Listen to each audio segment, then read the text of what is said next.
Today is October 29th, Wednesday, 2014, and Joe Turner and myself, Judy Meyer, are talking to Frank and Kathy Gallagher.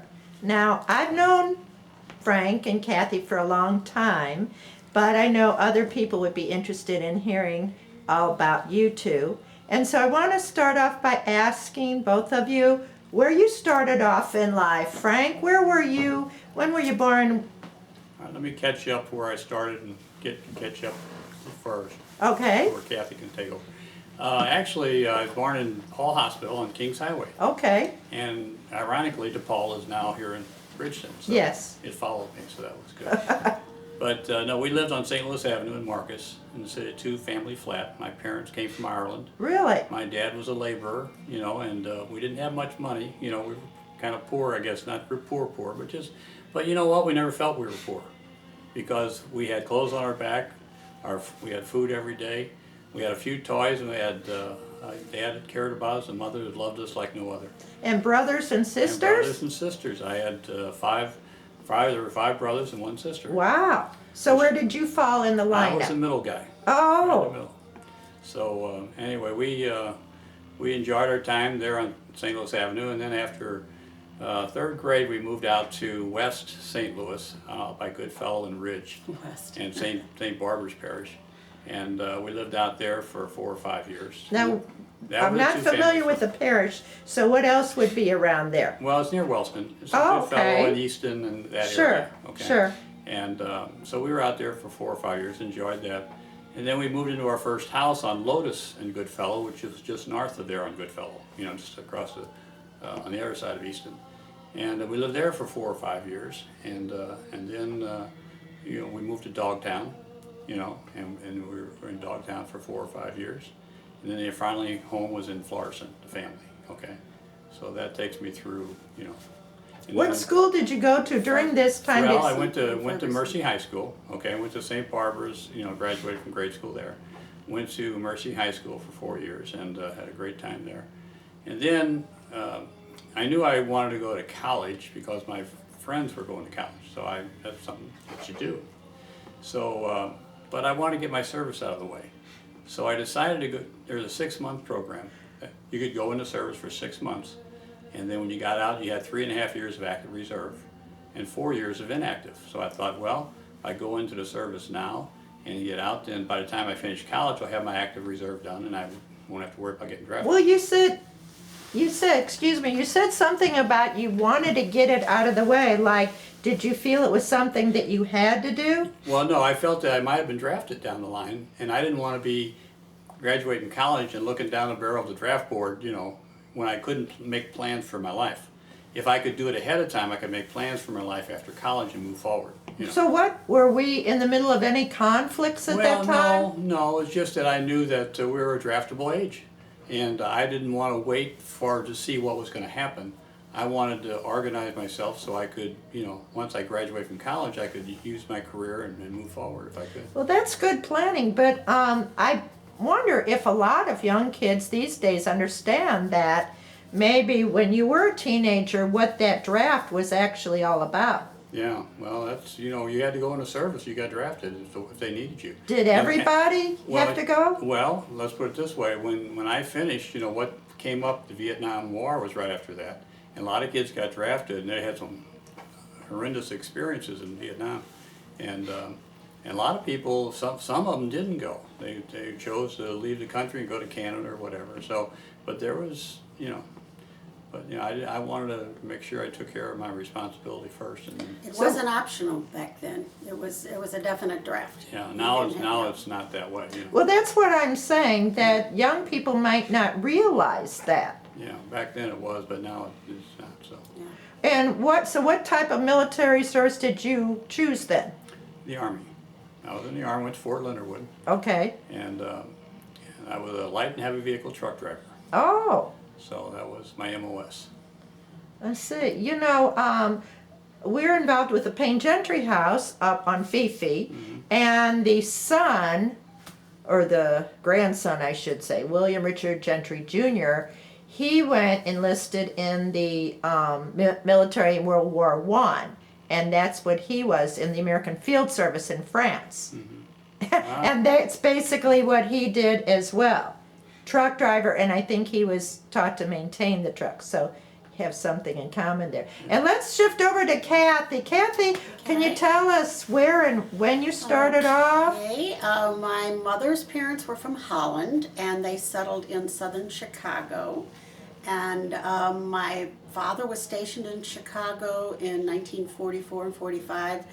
He also was in the South Pacific as a Marine, and then came back home, and then he met my mom. And they lived in Chicago for a couple years, and then my grandparents died within 6 months of each other. So we moved down to St. Louis to be with my father's side of the family. So that's how I got to St. Louis. And I started at St. Rose's Parish, which is in the city off of Bartmer, somewhere down there. It's on Grand Avenues. No. Would you consider that South St. Louis? No, it was actually, it was around Kings Highway, that it was in that general area. I don't remember because we moved into University City Oh, really? when I was like 5 or 6 years old. So Okay. that's really where I grew up. I went to Mercy, and I actually did know him in Mercy. I asked him to dance a lady's choice. I was a freshman, he was a senior. Wow. And That was a bold move on your Yes, it part. was. Well, we had a challenge. The freshman girls wanted to see who could ask the most boys to dance a lady's choice. So, And that was an interesting thing because, you know, as seniors, we were cool. You know, we Yeah. stood against the wall And I was we never ugly. danced. Oh. You know, and finally, I knowing what kind of dance it was, I saw this scrawny little thing coming across the floor and going to ask me to dance. And she wasn't the most beautiful woman yeah, in to the say gym. the least. And at that time, and so when she asked me to dance, I had a decision to make. And I said, you know what? Yeah, I'll be glad to. You were a gentleman. And was that was very the best nice. thing I ever did. And I remember those blue eyes, all those many years later when we again met each other. We went to the Broad House.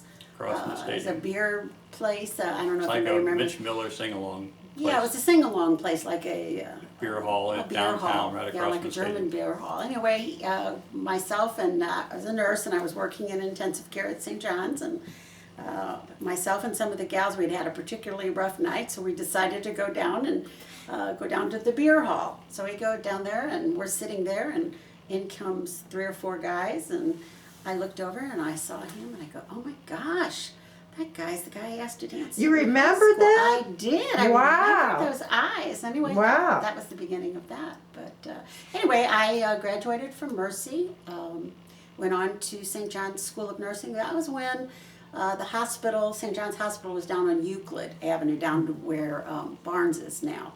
And we had the dorm down there, and it was a 3-year, 36-month program down there.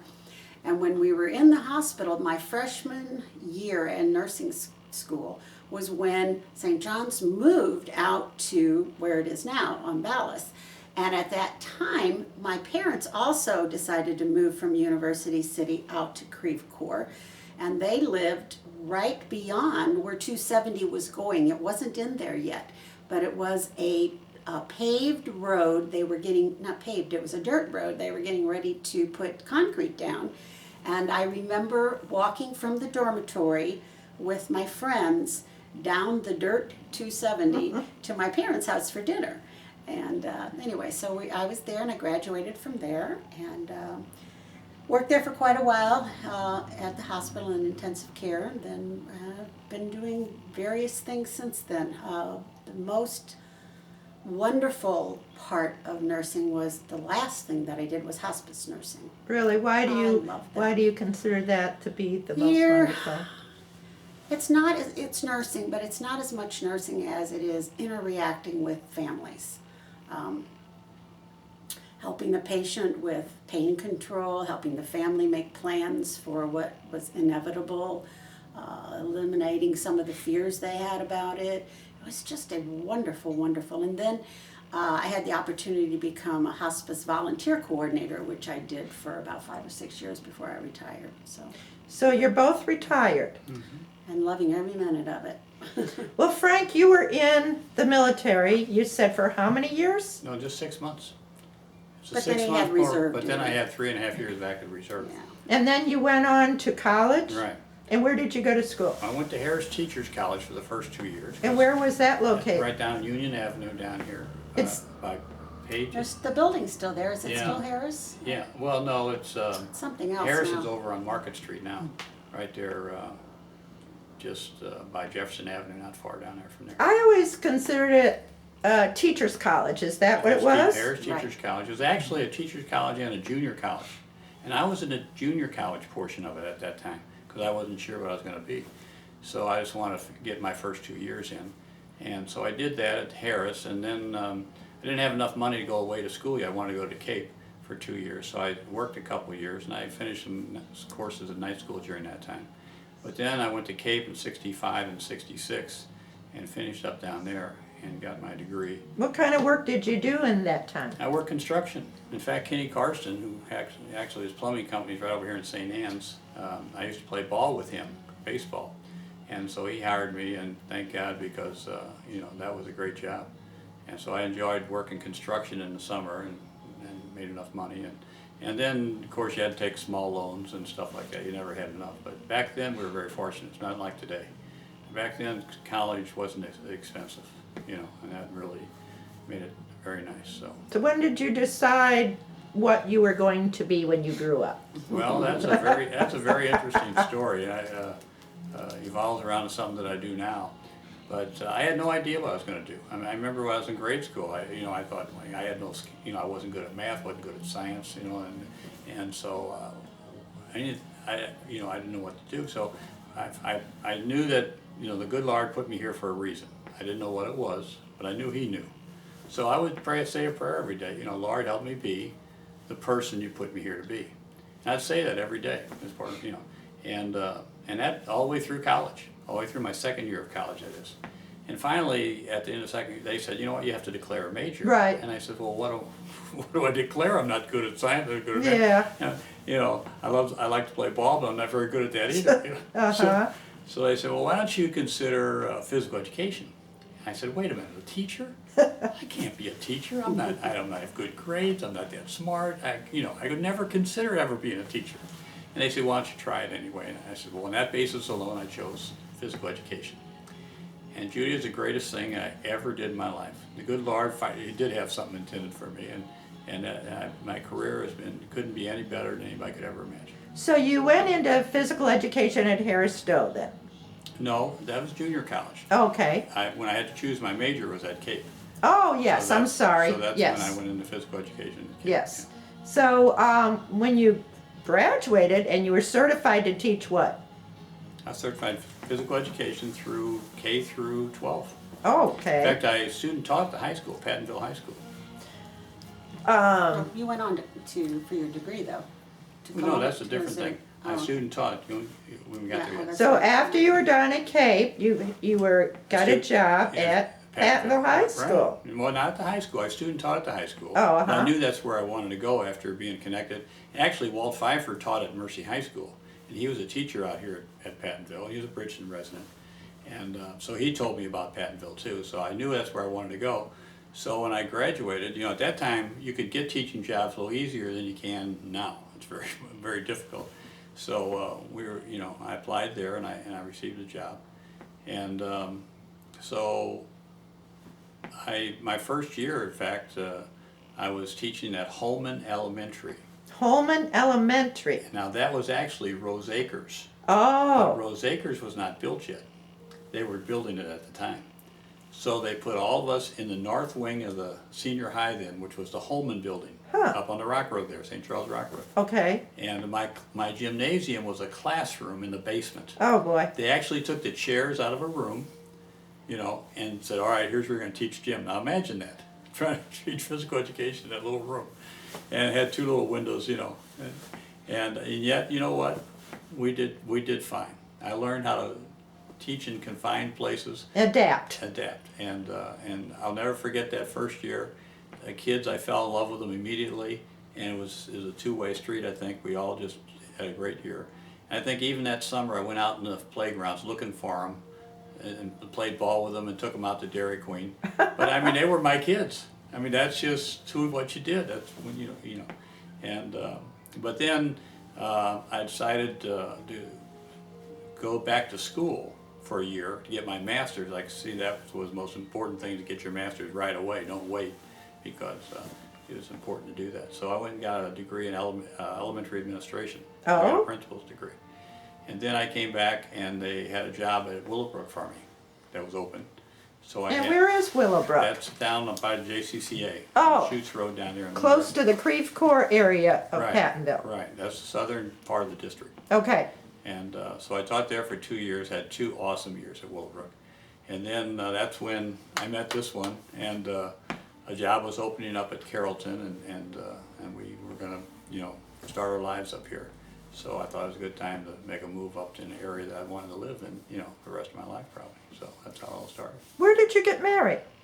We got married actually at St. Monica's. Her parish, her parents' parish was St. Monica's on 270 there in Olive, And so, And we chose to move into, I had, when I graduated from nursing school, moved in with a roommate of mine, and we got an apartment, Carrollton Apartments here on Natural Bridge. Carrollton Village Apartment, yeah. Carrollton Village Apartments at Natural Bridge and, Carrollton Drive came up. It's where St. Charles Rock Road and Natural Bridge come together.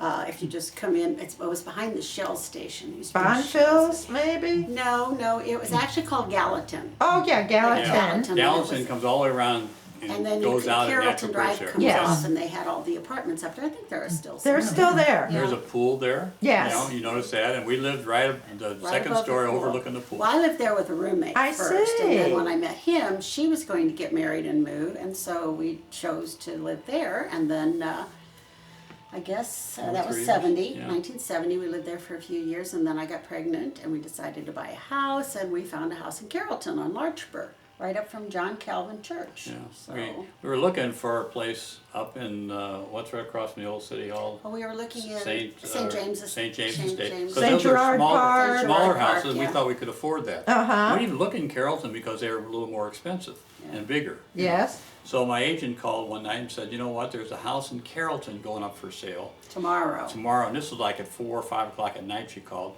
and she said it'll be gone tomorrow morning. Because the guy had to get out quick and he'd sell it cheap, and so I said, we'll be there. So at night, we went over and looked at his house on Larchburg. I okay? bet you had bought the house before you even looked at Well, it, didn't pretty you? much so. In And your then- mind. Yeah, The we funny needed to story, move. I I was going to have a baby shortly, and we really didn't have room for it. I was looking out it had this garage and the basement and the yard, everything you would want. And I was looking out the back window, and next door had a volleyball court. I said, you know what, we're buying. And it had lights you could play at night, so yeah, that A was. volleyball court? Oh, Yeah, yeah, in the Victor Smith, backyard. that'd be a great interview sometime for you. Yeah, Virginia Smith, she's 90 She's something. she's She the lives down here. all-time badminton champion, locally, Yeah. nationally. She's you in her know. 90s and she's still doing senior Olympics. She's, Yeah, We would love to talk She's to got her. more medals and senior Olympics than anybody amazing, else. sharpest lady. Oh my goodness. So yeah. she had constructed her own volleyball? Well, her and her husband were volleyball, The they whole played two area was couples. very and close. They were men and women's champions, both of them. Wow. Table tennis, same thing, she's into that now too. Yeah, and they had they put the volleyball court up in the backyard because they were more. Beginning it was a badminton court, and then it turned into a volleyball court. But the whole area had got together for 4th of July celebrations every year, and they had this huge. The whole block was like a block party, and it was in the backyard on their volleyball court. Oh. And then since we lived on this side, we were part of it, and the people on the other side were part of it. And it got to the point as the year, in fact, I guess it was about 2 or 3 years ago, of course Carrollton's gone now, but we still all get together. We celebrated the 50th anniversary of the 4th of July get-togethers Wow. from that. Yeah. That's neighborhood. amazing. Yeah, it's a great story. So you were working at this DePaul hospital? No, at the time I was at St. John's. We're still Okay. working at St. John's. All right. And then I was working part-time after I had Kelly. And then a couple of years later I had Heather. And so I worked part-time for quite a while when the kids were little. So you could do that back then. So, Right. Yeah. Uh-huh. So you, Frank, you actually worked and lived in Bridgeton. Yes. So that was pretty convenient. Oh, I drove up the street to work, right through the subdivision every day. It was great. That is wonderful. And you have 2 daughters. And they both went to Carrollton, so Right. they were taught by their father, which they didn't always like. That's what I was going to say. Was that kind of odd, Frank, for you to have your own daughters Well, in class? I worried about that. You know, I didn't want them to be, you know, have special favors, and I didn't want them to feel that they were any different either. So it's kind of a juggling act that you had to do. But you know what? They were so good that it was no problem. He's not prejudiced. I mean, they were just awesome students, and so I never had to say anything to them, or never, you know, and I never gave them any special favors. Made them work harder than the other ones probably. That was the biggest thing, was that he always expected more from them because Well, I they didn't were want his them to be daughters. thought that they were getting favorable treatment from the other kids, so. And they never did, because they were nice to the other kids too, though. Well, tell us about Carrollton School. What year, do you remember when you started there? 1970. 1970, you taught at Carrollton School, which unfortunately is not there anymore. I know, it's my life's work is they took away from me when they took. and our church and our house and his job. It is, yeah, it's sad. My own 2 children did go to Carrollton School and had you for their gym teacher. And I think my son was inspired because he is now a gym teacher. And I think he remembers a lot of things that you know, taught. And tell us about what Carrollton School was like. Was it like cutting edge? Was it?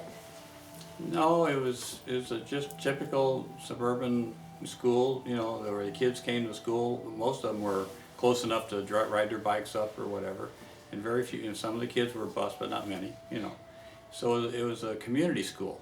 And it was, I call it Camelot, because it was just a wonderful place. The parents, we were all family, you know, and we did things for each other, even outside of school, and everything we did was, you know, it wasn't just the kids, it was their parents, it was everybody. And that even when some of these parents left and went on to high school or whatever, they would still come back and help out with different activities. We did track meets and field days. Well, speaking of some of the activities, just to kind of go over, just because it means something to me, I remember that you had a field day, Oh, field day was a huge day at Carrollton. and I used to come up and help out, Right. and I think you let me even come up with my own game, my own activity. I'm sure I would have encouraged that. We're always looking for different ideas. And those field days, you know what was so much fun is it wasn't hard and fast track and field races, but fun activities Yeah. that all the kids could take part in. Actually, when we first started, we did do some of that track and field stuff, you know. And some of the kids along the way, you know, mentioned that, you know, they love to compete and all that, but at the end of the year they wanted it to have more relaxed. So we changed it.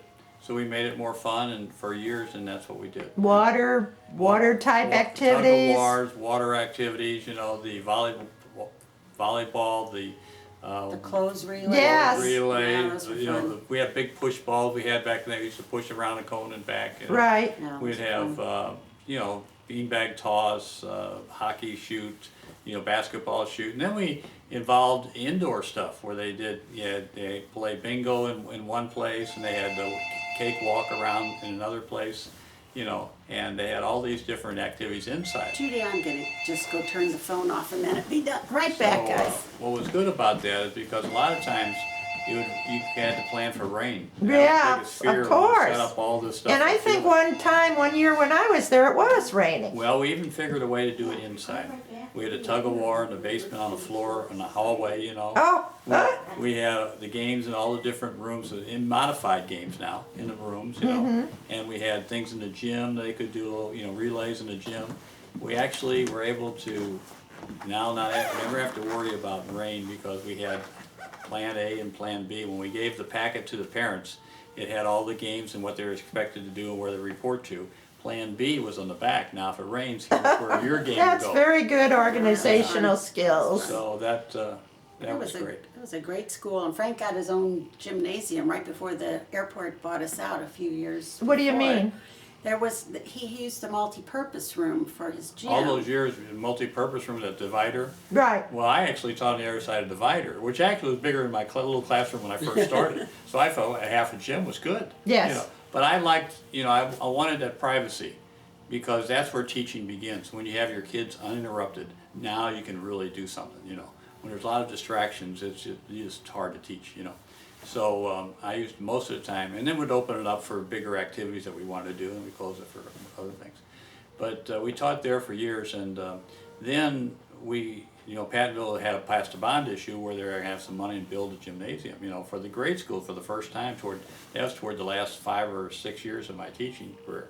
But the nice part about that is, when some people has a vision for an elementary gym, it's not the same vision that the people that work in it have, So we asked the superintendent and some of the administrators if we could draw up a plan what we would think would be the best possible gym, and we figured, they said yes, we figured, well, we'll do all this, and they'll say, yeah, okay, but here's what we're gonna do. But we've designed the whole thing, so all the PE teachers did this, and we gave the plan to him, and they adopted 95% of it. And so that was our pride and joy of those new gyms, because they're everything that we had hoped to. What we purposely did, we drove around to a lot of the other grade school gymnasiums, and we asked them, if you had to do it over again, what would you do, what would you not do? And we got all these information. One guy told me, he said, whatever you do, don't get this kind of ceiling, because the acoustics are so bad. He retired the next year. Oh my gosh. So I said, we won't, so our acoustics were done just right. And so, anyway, that was a real joy to be able to be a part of that. And I remember when my 2 kids were in school that you also went off to camp. Was it 5th grade camp? And you were part of that too, weren't you? Yeah, sure. Went down to camp every year actually for the first time it was practically the whole week. We left on Monday and came back on Friday, And we went down to Potosi, Missouri, which was a pretty good drive, But that camp down there was so great. Sounds like Trout Lodge. Trout Lodge, there you go. And we just absolutely, loved going down to camp. It was a long week, trust me. Hours were 18-hour days, hours a day, but it was just, it was good for the kids to see a different type of learning, and it's a different atmosphere. Well, did you have to make or come up with your own activities there? I was the archery man. Oh, okay. Actually, for a lot of years, I was the field, they had activities after class, like Olympic activities after class every day. For a lot of years, I did all the Olympic games down at camp. Oh, okay. And we even had a tug of war across some water that we created, and stuff like that. But and then later I became the archery instructor, and so I did that for most of my years after that. But and then in the evening, after they came back from their classes in the afternoon, we'd have some afternoon games. But then in the evening, we'd also have dancing and things like that in the halls, square dancing and different things for the kids. So I had to do those too. So. Well, I know one of my favorite things, my biggest joy, was when my son was in 5th grade and he finally took part in your rhythms program. Yeah. And you had them do the old-fashioned dancing. I heard it through the grapevine. Was that it? Or locomotion? Yeah, yeah. Oh, that to me was just like the best when my son came out and was dancing in that program. Yeah. Well, Frank was really good in that. Every year he tried to get a different Genre. I think we started with the Hava Nagila. Oh my Then we goodness. did the polka, the Pennsylvania I always polka. picked the really Irish jig, the Irish Russian jig. dances, Oh, yeah. with all the acrobatic stuff they had to do. The kids were great at And that. the music was impressive. great, and the kids loved it. I was even We did taught the them. marching. Right. We did that one year Yes. with the marching, and of course at the hop. That's I the think what 50s, my yeah. son was doing, but I know I was so disappointed Did the Charleston one year too. when he didn't take part in it, and so the next year when he did, it was just so much fun for me to watch him be part of that. Well, you know what was neat about that, the Rhythms program, and this is the kind of theme I always work with the kids the same way with everything, but I said, you know what, the high school had this program where each grade school did one rhythm activity, and they would go to the high school and perform for the parents that one night, Oh. And they all took a different grade level. I always took the older kids because I wanted to do some things that they could, really special things they could do. So, and a lot of teachers didn't mind because the older kids they had the hardest time getting to do rhythms programs. They weren't into that. But I would tell them, I said, you know what, we're going to practice these, and sometimes we'd come in early before school. After school we practice, because when you step on that floor in front of those 2,000 people, I want it to be a memory you will never forget. And they always told me, they said, you know what, we never did forget that. It was something special. And I said, that's what life is. Every time you work hard and put your heart into something, that's what can happen, so. So you did, kind of think about this, you did a field day at the end of the year, in the Right. spring, and then you went to camp, I guess that was spring also. Right. And then you did a rhythms, did you do another activity? Oh, yeah, sure, we had a tumbling meet. Oh, Okay. my. It's, every year we practice morning, noon, and night for tumbling, and the meet was at the high school. We'd take our top 5 girls and top five boys to the high school, and they would compete with the other kids from the other grade schools for district champions in tumbling. So we did that. You had a track meet when you first started. The track meet they kind of did away with, but there was That was in the spring, yeah. We inter-school would track practice. meet We would too. practice out on the field every night for a 50-yard dash, a 600-yard run, standing broad jump, and a high jump. So we'd send kids up to the high school for that. Yeah. We had Did a another. lot more back then than they are able to do now. Sounds like Yeah. it. We actually did a blacktop field day at one point, and because principals were always nervous about that March time where kids were really hyper and the weather wasn't good yet, and so it was a hard time, a lot of discipline problems during those times. So I created what we call a blacktop field day, where we actually went out on the blacktop and they signed up for activities, whether it be a standing broad jump, whether it be shooting baskets, whether it be high jump, and so we had 2 field days. So one blacktop field day and then one. And this time of year brings to mind something very special. You also did like a mini cross-country The run. turkey run, we called it. And whose idea was He that? was the turkey. Well, I saw other people do runs, and I like the idea of the run thing, and so I thought, you know what, we had a running program that we wanted to do anyway. It was actually a running walking program. I started the kids early in the year. We'd put charts up on the gym, and they're all the names on it, and they would have to record. We had the whole field marked off and how much is a mile. And they had to walk with another person because you had to verify what they did, and they would come in and mark on the chart how many miles they had, walked or jogged or both, And at the end of that, I wanted to culminate it with a run. They had worked, they had got in shape, they did all this running, now let's do a run. And I've always liked the idea of the Olympic run where they had to leave the stadium, run out around and come back into the stadium and finish the run. So at Carrollton, we're able to set it up where they could start on the track and go up around to the street, go out around the block, come And back. the police would put horses on the street so that people couldn't drive on the street. Yeah, They'd they would actually, protect the yeah. corners for us, Yeah, and then it the was parents really would be spread around to make sure everybody was okay. So they would come around, finish around the track. And did a lot of people come for that event to Oh, view it? Yeah, everybody came to, all the parents were amazing, and you were one of them that, you helped out with all these things.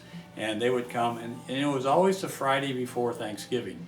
And you would think, Micah, why would you ever put a Friday before Thanksgiving to do a track meet? Because the weather had to be horrible most of the time. It was just the opposite. All those Fridays were somehow Some were the very sunshine. cold, There was a they were- few of them that, a little marginal. Uh-huh. But for the most part, it was great. I can't tell you how many parents took off of work to come for that. I was always amazed at Yeah. how many people, it was usually in the afternoon, and they would work a half a day and come up and they'd throw the blankets out and have lunch, and then the kids would do their turkey run. Well, the whole idea was, we wanted all the kids to participate in this, whether they were good at it or not. We wanted them to at least be able to run the distance and say, yes, I made it. And that to me was a winner. We even gave ribbons at the end. Everybody got a blue ribbon if you participated and finished, because, you're a winner. Because you signed up, you decided to do this, and you finished what you signed up for. And you did. And then other kids that wanted to run for the ribbons, we had places 1st through 6th, and we'd give out separate ribbons for the place orders, so those came in. And so some of the kids wanted to be very competitive, and they got into that part of it, and it made them work harder, so that was good too. Well, I'll never forget, I was working and at the Carrollton Schnook store, and my friend Pat Tony came in and she said, Judy, why are you not up at school? Your son just won the race. I didn't know anything about it because my son had given me a heads up on it. The next year I was there, and the next year he also won. Yeah.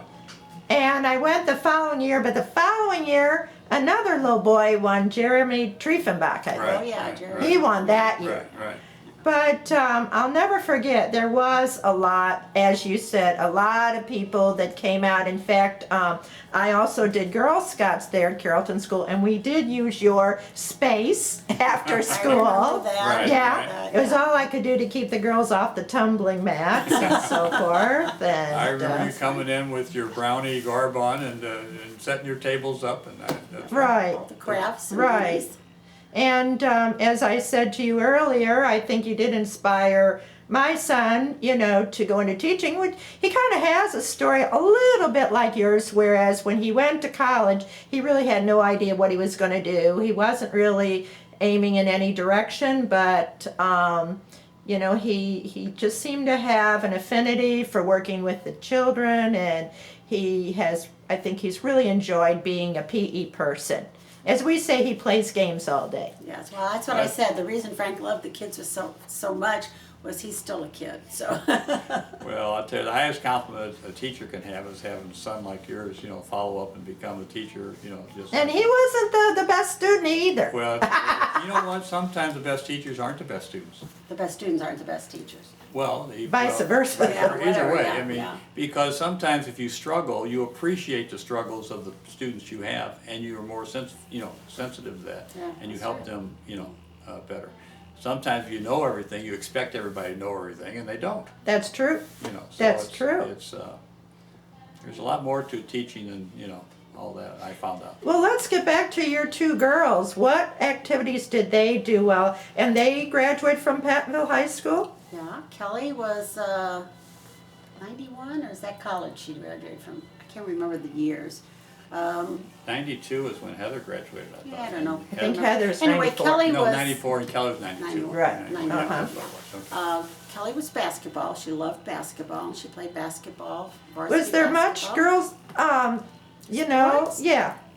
Not like there is now. I mean, there was girls basketball, and of course that was always 4 o'clock in the afternoon, and no one else was ever there. Like boys basketball, but she loved it. She played that, and then Heather was in the pom squad, and yeah, that was really great. Diane Guitar was in charge of it back then, and she brought them to several national titles. Yeah, and, she was a drill sergeant. Boy, I tell yeah, you, she was a tough. drill sergeant. She was But good. Heather they didn't were- mind that because she liked something, to work And hard. as I recall, Heather, who was in the same class as my son, she was very quiet. Yes, Not anymore. she used to be quiet. Heather went on to, she became a teacher, and What teacher, what she- level? secondary history. Oh, And she taught that for a couple years, and then an opportunity came up with the Archdiocese. They had started a program called REAP, which is a program of Catholic, a group that would give retreats and talks to young Catholic students. And there was an opening there, a chastity educator, which is what she became. She first moved into the group and worked with them they would go to different schools and give retreats, and then she moved into the position of chastity educator, and she loved that. She was in that for many years, and then she met her husband Michael, and now they live here in Bridgeton also. Really? She's going to have her 4th child in December, and wow. Kelly married a young man from Rittner who went on to be a teacher also. And they live on Smiley Road here in Bridgeton, so. Her whole gang's right here. Yeah. You're very fortunate. Oh, yes. You are very, very fortunate to have your children, your I know. grandchildren close by, and I see so many grandparents whose grandchildren are all over the country. Right. And that's so sad. Can I go back to Schnucks? Oh, of course. Yeah, of I course. remember you so many times when I would go through Schnucks. But we were talking about having this interview, and we were discussing the way it used to be when we lived there, and how IGA was there. A lot of people don't realize that there was another supermarket in the Carrollton That was the IGA. Were you there when IGA was there? Not really. And Kathleen Telscher had Telscher's hardware store there. Corner drugstore was up Corner there too. drugstore was there, and then I think Schnucks, I'm not sure when Schnucks came in. They were in a little bit later. I guess that's what took IGA finally out, is when Snooks came in, it became a bigger store. But I remember all the people. There used to in be a IGA. preschool right behind Telscher's. Way back. We brought our kids. Way back, it was Your like kids an went old there? house. Yeah. And they went to John, what's that, John Calvin down the street from us? Yeah. They had a preschool too, they went to And you that. had the bowling alley. The bowling alley, it was there, yeah. it was Carrollton Bowl way back then, and then it kind of moved on into different names. They had the but- Dairy Queen across the street. Yeah. Right. And You had always the remember Valor walking down Freezer. and getting a ice cream and coming back, you know. didn't through- Really? Yeah, we don't have a place to walk to get Yeah, the ice Dairy cream Queen, in our Bridgeton kids always anymore. walked Yeah. down to the Dairy Queen on Yeah. summer evenings. You let them walk by themselves? Sure, back then that wasn't a big issue, it was Well, you only know, 3 or 4 blocks away. That's another thing about our community a lot of people don't realize, is Carrollton was a decorated community. And What this do you is- mean by that? Well, I'll tell you, award-winning they had national awards. This is one of the things I tried to save the community with, this historical part of it, is when in the 40s, the houses were row by row by row, all the same, you know, close together, okay? Well, Carrollton wanted to build what they called a self-contained community, where the houses would be bigger, they wouldn't be the same next to each other, they'd have 5 different ones at least in a row, they'd be spread out, the streets would be wider, and in the community would be your shopping center, your schools, your churches, your community centers, your pools, everything would be self-contained. And it was the first one in the country to do that. Really? They received a national award. Wow. For Fisher and Fritzl did for that. I was going to ask you, who is the builder? Fisher Yeah. and Fritzl, And yeah. I was hoping that somebody would take it as a historical community, that they couldn't. That you the know, airport couldn't buy us out, but couldn't they buy did us out. anyway. So we fought the airport, and I tried to convince people of doing that. So is that why you left the house on Larchburg? Yes. Yeah, we got bought out eventually. But we fought the Battle of Bridgeton for 10 years, you know. We tried to save our community because we knew this was wrong. And even the controllers at the airport and the pilots, they all said the plan was ridiculous, you know. What was actually the basis of the buyout? Why did they need to buy you out? Because the runway was gonna run right in the middle of our subdivision. Well, that's a pretty And this, good. of course, was a very important runway. They haven't hardly used it since it's been It built. was the biggest money maker in Missouri history is what it was. It's all money in politics, you know. It had nothing to do with what. And they couldn't go, the runway, there was a neighborhood to the east of the airport that really wanted to be bought out. The homes were Ken not Lock, doing you know, well. the black community, It would have been, but they were, they considered it, underprivileged area. So federal law did not allow the airport to buy that area out. I mean, it didn't Which make would much have done them a sense to favor us. because then they could have got a nicer home somewhere else. Yeah, for it would the have been a money much they better had. thing. But they anyway. wanted to go this way, and nothing was going to change that, So, unfortunately. that's a. But you know what? It was kind of neat that the people that really fought this. You know, and this is our community. People used to say, "Why are you fighting for this? You know it's not going. You know it's going to happen." And I said, "You know what? I said if you don't fight, it certainly will happen." And I said, "What would you fight for? You know, would you ever fight for anything? This is our home. This is our community, and we don't think this is right." And I want to teach my kids that too. I said, you know what, whatever it is, if you stand up for whatever you believe is right, and don't let them say no matter what it's going to happen. Say, you know what, I'm going to do what's right, and hopefully. Do as much we'll- as you can, even you if know, it does happen, yeah. at least you know you I did mean, as we were much as you tying could. ribbons around the trees down on Bonfils down there with the entrance into Carrollton. Yellow Those yellow ribbons. ribbons, I don't know if you remember that, we tied those, you know, to protect you. You can't come in here and do it. And then I actually had a fundraiser to raise some money to create a film so that it would. And Pat Tony's husband did it. The plight of us in this whole buyout thing and all these big planes, bombers coming that far above. We had a picture of it. Guy came out and filmed it for us, you know, of the bomber going across, you know, and how one side of the street was the buyout and the other side wasn't. How ludicrous all this was, you know. And Pat and Jim Tony was a pastor down at, you know, the church down there.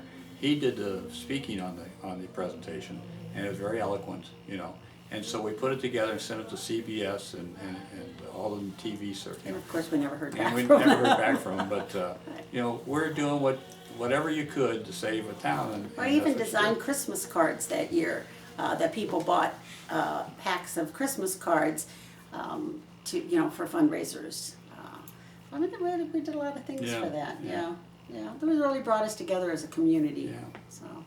But you have a beautiful house here. Are you happy with this area? Well, how could you Yeah. not be happy with this place here and the neighbors we It have took me around? quite a while. In fact, when the But- airport first said they were going to buy us out, I said, over my dead body, I'll be on my roof with a shotgun if you come Wow. anywhere near my house. Wow. Well, we had, you know, we didn't have a lot of money when we first bought that house, and we put a lot into it. Right. We remodernized it, put in bathrooms, put in insulated windows and insulated siding. We re-terraced it. We completely landscaped it. I mean, we did Well, you everything. know- We were planning on staying there. We finished the basement, and right about the time we had it just the way we want it, they want to come and tear it down. I was so angry. I don't some- blame you. Someone said, did they give you a fair deal? Uh-huh. And I said, you know what, the house certainly is fair, a better house than what we have, no doubt about it. But how can they pay you for taking away your church, your school that I worked 30 years in, and all my neighbors and friends, that you'll never be able to redevelop all over again once you've Right. So many of them planted those just moved into seeds and all areas those we never years, see them. and yet, but we're, I mean, it's wonderful here, but it was what, 10, 12 years ago? So I was around 50 and certainly capable of coming in here and starting all over to redecorate and make this home my home. But, I can't even imagine some of those women that were in their 70s and their 80s and got bought out. You come in and try to redo, make another home for yourself. I mean, that's just awful. I think that's a very good point, and I'm glad you brought it up because, yes, a lot of people were literally forced to move when they had no intention Well, of my mother moving. was also in the buyout. Really? My father, when he was 59, had a massive stroke. My wonderful Maureen father, who was 6'5" and strong as an ox, had a stroke, and they lived in Creve Coeur, and we moved them over here to right down from Carrollton School on Brumley, and so that we could help Mom take care of him because she had to continue working. She was only 55, but she had to be bought out also, and it was like, where do you go, Mom? You're how old now? And so Right. she had to move too, so it was difficult. Well, we don't have a whole lot of time, but speaking of church, tell us about your church.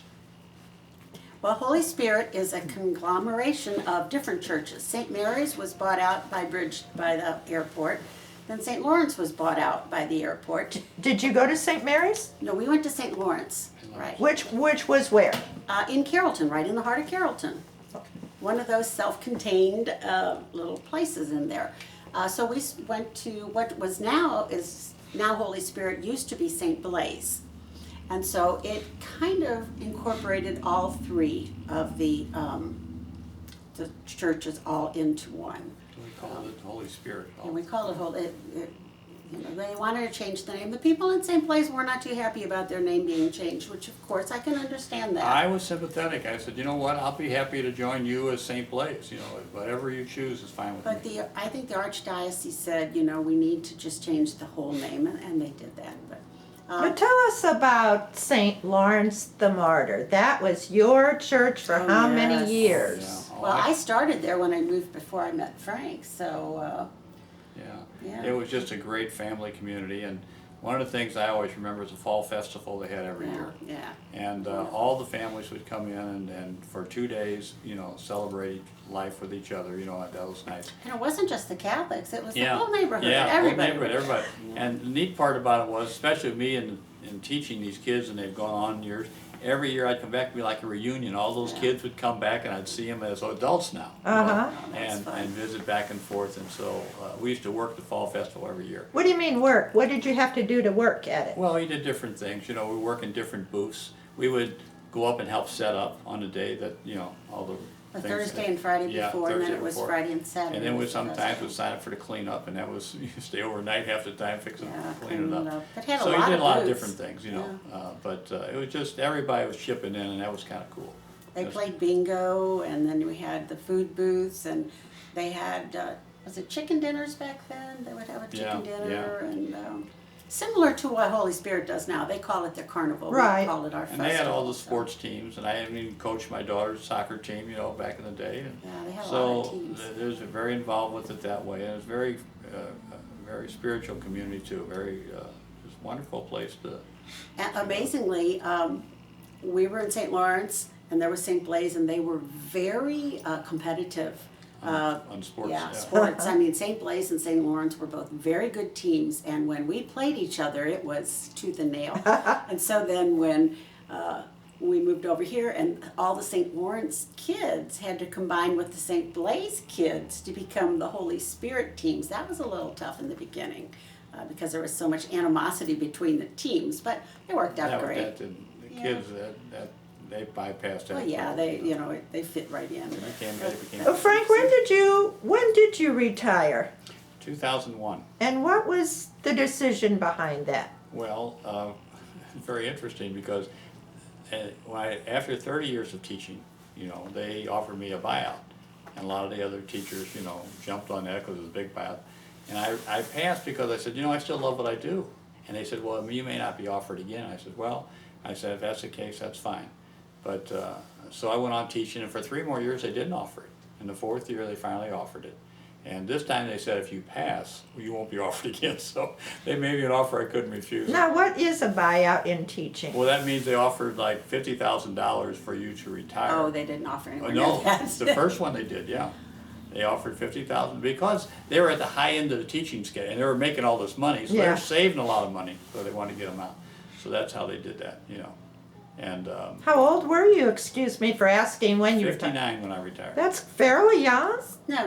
Yeah, I That was figured. 2001. I know, 59. But anyway, Pretty, yeah. and then, even though I retired, I subbed 10 more years. Did after you that. really? Yeah. You were a substitute teacher and then- for the whole Pattonville district? Pattonville. Just Pattonville? Yeah. And did you go into like the high school level? No, elementary, I stayed with what I do. And most up over at Drummond, my farmer students have evolved over there. My teacher, I mentored Wendy Cushman, who's now over at Drummond. And so we worked together, and that was cool. And Back when we moved here, there were 13 elementary schools in Pattonville. I think that's a good point for you to talk about. Yeah, because Yeah. there was, and now what, are we down to 7 yeah, elementary 7 schools? elementary So schools, there yeah. were a lot of. in fact, I taught about every one of them because, even though I was full-time at Carrollton for a number of years, then the populations got less and less. So they couldn't handle a full-time, they didn't have enough stations for PE for full-time, So I had to go 2 days a week, half a day to other schools to fill in their full-time. Is that Yeah, yeah. right? So I went to Briarcrest, I went to, Gosh, there's so many of them, I can't even think of I all was the at Mount names. Pleasant, I was at Bridgeton School, Penn Junction, just for like half days. Really? Just filling in, but most of my main school was still Carrollton, but I filled in on practically all the schools. Hard to believe there were 13 elementary Yeah, schools. I said I always taught about every school in Pattonville, so, But when you subbed, you didn't sub in the high school no, or in the middle school? no, I did, But subbing in the grade school, they kept you busy. oh yeah. In fact, after 10 years, I hurt myself, so I couldn't sub anymore. So a year later, when I was doing better, this one person from a homeschool asked me if I would take their PE class for them. And A you know what? homeschool? Yeah, so I volunteered to do that. They have And you- homeschool co-op, Oh. where they get together once or twice a week and all, kind of a social activities for the kids to meet socially with Uh-huh. other children, so. But they would Yeah. have classes too, and then one of the classes was gym. Uh-huh. And so I did that for 2 years, and I just volunteered for that, and I brought all the equipment I could borrow from the other schools, they let me use them. And you know what, it was one of the hardest things trying to put that together, but it was one of the most rewarding things I've ever done. So Well, let me ask you one more thing. I know, because I know you, that you're also a golfer. Do you still play golf? Berry Hill, There you go. Our You little want to country tell club. us about Berry Hill, which is part of Bridgeton? right, it's right up here off Gist Road, and Gist Road's not there anymore, by Missouri Bottoms, I guess, and Fifi over there. But anyway, we've been playing there for over 30 years. We have a league up there for 30 years now, on Wednesday afternoons. And it's like our little country club. It's a 9-hole golf course, and we absolutely love it. I mean, it's 5 minutes from the house, and how good can it get? And the price is always right. So How come, let me ask you something. How come that wasn't involved in the airport buyout? well, it almost was, but the land was just removed enough, that and there wasn't any houses on it that they, it was a flyover area, but it didn't affect where the runway was going to be. There used to be houses over there. Yeah, Well, those yeah, were they bought did. out. Yeah. But in fact, they even had talk about buying some of that property back and making an 18-hole course, you know. But that never has developed at this point, so. Did I, just to get back to Pattonville, did I say that my granddaughter has just started Pattonville High School? No, I was Yeah, wondering yeah, if your yeah. grandchildren were Yeah, going to yeah, I Pattonville. wanted to mention that, They yeah. they go up to Bridgeway, they went through Yeah. Bridgeway, and then they go to the Heights for middle school. Right. And then Katie's the first one involved in high school Yeah, now. yeah, so Well, she's that should be following in her mom and her exciting. next footsteps, Yeah. yeah. That should be exciting. Yeah, both of our daughters went on to Butler University in Indianapolis. As I said, Heather as a teacher and Kelly in accounting, and she works for Panera now. And so, I mean, we are very blessed. We really You are. know, you talk about Heather, she, when I was in Carrollton, I developed a program called the Keys Success. And your kids brought home those keys. And that program has been a big part of my life, and so even when I retired, they asked me to come and sub over at Parkwood School for pregnancy leave. Well, I asked if I could use the keys there, and they said, sure. Well, since I taught there that year, at the end of the year, all the teachers were coming down and saying, the kids absolutely love this keys program.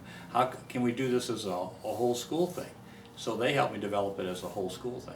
And since then, we've sold the program now to different schools. Wow. And we're even doing a program for individual parents and individual teachers now over the internet with the keys. Wonderful. So, and Heather, when all my presentations, which I used to worry about so much, she does my presentations, so she's such a great speaker. And you know, she's done retreats all over the area and all over, actually she's been a speaker over the country for a different program that she's involved in, so. So anyway, but we, yeah, we didn't mention the tornado, did we? No, but we have talked to many other Yeah, people. That was quite. Oh, were you involved in the We big were. tornado? Practically, The this whole street Yeah, was this wiped whole out. street up here. Used to Wow. be a We tree, were the this only used to be a ones that tree lined was- street, all of them gone. Yeah, Oh, We wow. got hit directly on that big Yeah, tornado. now our house was the only one that we were able to actually stay in the house. We're here in Harmon Estates. Right. And the the very up at the very top by Old St. Charles Road. Tornado we're talking about, we refer to it as the Good Friday Yes. Right. Exactly. tornado. I call it the Good Friday miracle. And why do you call it the miracle? Because no one was killed or seriously hurt. That was a So we were miracle. very It really fortunate. was Yes, a miracle. yes. Yeah, so. Well, thank you so much for letting us come in and talk to you. And I have good memories of Carrollton School, and I know my children do too. And I Well, hope we you just can. love Bridgeton. We have always loved Bridgeton. Everybody should be able to find a place like this. Yes, Amen. Thank you so much. Welcome. Thank you. thank you.